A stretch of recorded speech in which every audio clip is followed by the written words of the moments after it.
नमस्कार दोस्तों, bank Nifty analysis की एक और वीडियो में आपका स्वागत है। बैंक निफ्टी के डेली चार्ट टाइम फ्रेम पे हम यदि देखें तो बैंक निफ्टी की लिए जो स्ट्रॉन्ग रेजिस्टेंस बनी हुई है वो 48,200, स्ट्रॉन्ग सपोर्ट है वो 47,700 की बनी हुई है।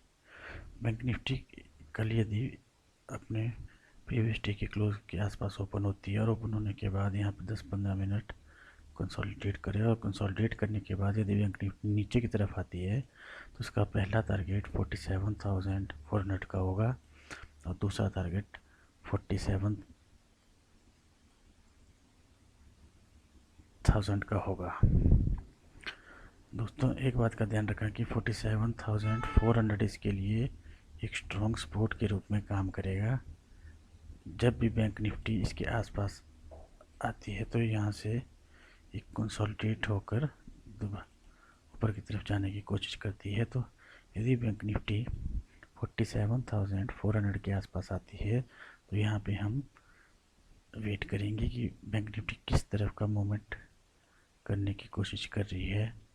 यदि बैंक निफ्टी 48,200 और 47,400 के बीच में ही कंसोलिडेट करती है तो यहाँ पे हम छोटी क्वांटिटी के साथ ट्रेड लेंगे। और यदि बैंक निफ्टी यहाँ पर बैंक निफ्टी 47,400 के आसपास कंसोलिडेट करती है, प्राइस एक्शन बनाती हुई नीचे की तरफ आती है तो इसका अगला टारगेट 47,200 से लेके 47,000 तक का हो सकता है। यदि हम ऊपर की तरफ देखें तो यदि कल बैंक निफ्टी थोड़ा 48,000 के आसपास गैप अप होती है, गैप अप होने के बाद यहाँ पे आधा एक घंटा कंसोलिडेट करे और कंसोलिडेट करने के बाद ऊपर की तरफ जाए तो हमारा पहला टारगेट 48,200 के आसपास का होगा और जो दूसरा टारगेट होगा वो 48,400 के आसपास का होगा और तीसरा टारगेट हमारा 48,600 के आसपास का होगा। दोस्तों यदि हम daily chart 15 minute chart time frame पे देखते हैं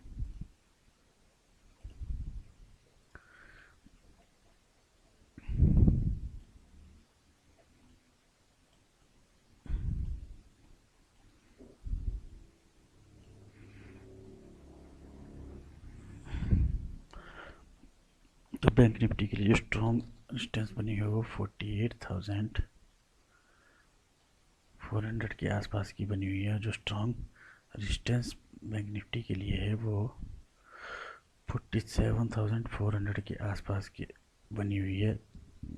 दोस्तों यहाँ पे तो ध्यान के रखिएगा बैंक निफ्टी आज अपने प्रीवियस लो के आसपास ओपन होती है और ओपन होने के बाद यहाँ पे 10-15 मिनट इसने कंसोलिडेट करने के बाद नीचे की तरफ आई तो इसने अपना पहला टारगेट 47,900 के आसपास का दिया और उसका दूसरा टारगेट 47,700 का दिया। दोस्तों कल के लिए हमारा जो बेस्ट सेटअप रहेगा वो ये रहेगा कि यदि बैंक निफ्टी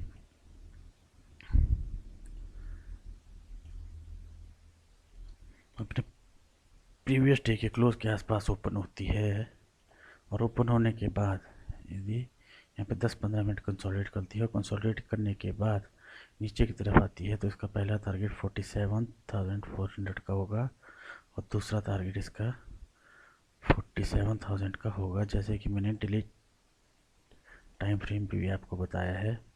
यदि हम ऊपर की तरफ बाइंग साइड की तरफ देखें तो यदि कल बैंक निफ्टी 48,000 के ऊपर ओपन होती है, ऊपर होने के बाद यहाँ पे आधा एक घंटा 1.5 घंटा कंसोलिडेट करे और उसके बाद यदि ये ऊपर की तरफ जाती है तो इसका पहला टारगेट 48,200 का होगा और दूसरा टारगेट इसका 48,400 का होगा और तीसरा टारगेट इसका 48,600 का हो सकता है।